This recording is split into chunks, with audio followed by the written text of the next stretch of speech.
Press the bell icon and never miss a video from newsnumber.com. उम्र बढ़ने के साथ बूढ़े लोगों को स्वास्थ्य एवं उससे संबंधित समस्याओं से जूझना पड़ता है। उनमें से कुछ जटिल और हार्बिसाइड होती हैं। ऐसे में विकलांगता का भय बना रहता है और निरंतर देखभाल की जरूरत होती है।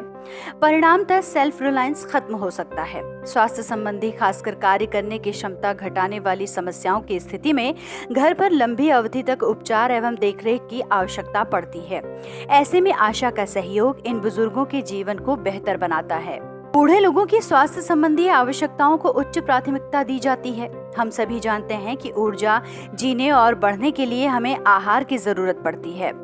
आहार की हमारी नियमित आवश्यकता हमारे जीवन की अवस्था और किए जाने वाले काम की मात्रा पर निर्भर करती है। बेहतर विकास के लिए हमें सभी आवश्यक तत्वों से भरपूर पर्याप्त आहार की जरूरत पड़ती है। उदाहरण के तौर पर एक नवजात शिशु को 6 महीने की उम्र तक केवल माँ के दूध की जरूरत होती है और बार बार इसकी जरूरत पड़ती है। 6 महीने के बाद बच्चे को पूरक आहार की जरूरत होती है और धीरे धीरे वो सब कुछ खाना सीख जाता है, एक वयस्क की तरह। इसी तरह बुजुर्गों के आहार और स्वास्थ्य का ध्यान रखा जाता है। रोग शरीर पर असर डालने वाली एक असामान्य स्थिति है। रोग यानी बीमारी प्रायः ऐसी स्थिति को कहा जाता है जो पीड़ित व्यक्ति के लिए दर्द, शरीर में किसी असामान्य परिस्थिति, कष्ट या मृत्यु का कारण बनती है। ये आमतौर पर व्यक्ति पर न केवल शारीरिक तौर पर बल्कि भावनात्मक और मानसिक तौर पर भी असर डालती है, क्योंकि बीमारियां व्यक्ति के जीवन के दृष्टिकोण और व्यक्तित्व को बदल सकती है। रोगों को संचारी और गैर संचारी रोगों के रूप में भी वर्गीकृत किया जा सकता है।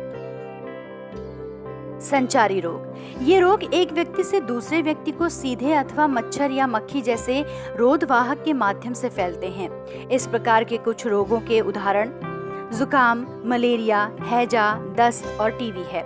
इन्हें रोकने के लिए जल्द रोकथाम की जरूरत होती है, जिसके लिए एक आशा वर्कर को सदा तत्पर रहना चाहिए।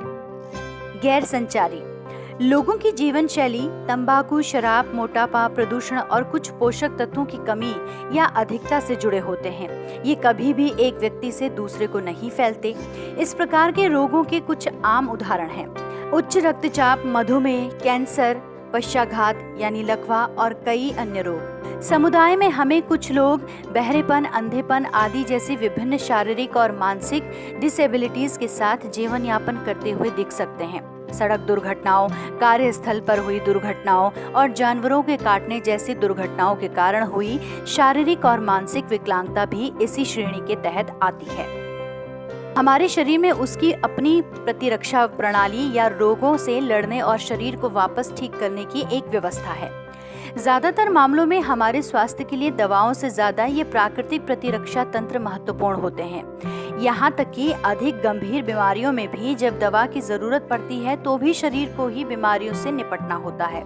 दवा केवल मदद करती है। रोगी को बीमारी से उभरने और स्वस्थ जीवन यापन में मदद के लिए सफाई, आराम, उपयुक्त पौष्टिक आहार और पानी जरूरी है। गैर संचारी बीमारियों के मामले में बीमारी से बचाव, लक्षणों को मिटाने या कम करने के लिए सक्रिय और स्वस्थ जीवन शैली अपनाना सबसे जरूरी है। ऐसी बीमारियों के असर को कम करने में दवाएं और पूरक आहार भी मदद कर सकते हैं, जबकि कुछ गंभीर परिस्थितियों में शल्य क्रिया यानी सर्जरी की जरूरत पड़ती है। प्रथम स्तर की देखभाल के लिए हमें बहुत कम दवाओं की जरूरत होती है। आशा होने के नाते आपको कुछ दवाओं के उपयोग के बारे में बताया जाएगा। उदाहरण के लिए paracetamol, chloroquine, iron, folic acid और ORS। प्रत्येक दवा के इस्तेमाल, खुराक कितनी लेनी है, ये जानना बहुत जरूरी है। दुष्प्रभाव और सावधानियों का ब्यौरा रखना भी जरूरी है। ये दवाएं सुरक्षित, सस्ती और बहुत असरदार हैं। जिन लोगों के परिवारों में पहले दिल का दौरा पड़ने, मधुमेह, कैंसर या दमा के मरीज रहते हैं, उन्हें गैर संचारी रोग होने का अधिक खतरा होता है। दूसरी ओर अस्वास्थ्यकर जीवन शैली अपनाने वाले जैसे कि तंबाकू, मदिरा तेल और ज्यादा वसा वाले आहारों का सेवन करने वाले लोग, जिन्हें उच्च रक्तचाप, मोटापा और उच्च रक्त शर्करा की समस्या हो जाती है, उन्हें विशेष तौर पर इन बीमारियों का खतरा होता है। बुजुर्गों की देखभाल के लिए आशा को खास तौर पर ध्यान रखना होता है। स्वास्थ्य केंद्रों पर अथवा घर पर जाकर समय समय पर बीमारी की सही जानकारी और दवा देना, साथ ही परिवार के सदस्यों से खान पान का पता लगाना और गंभीर बीमारी होने पर अस्पताल पर इलाज की सुविधा मुहैया कराना।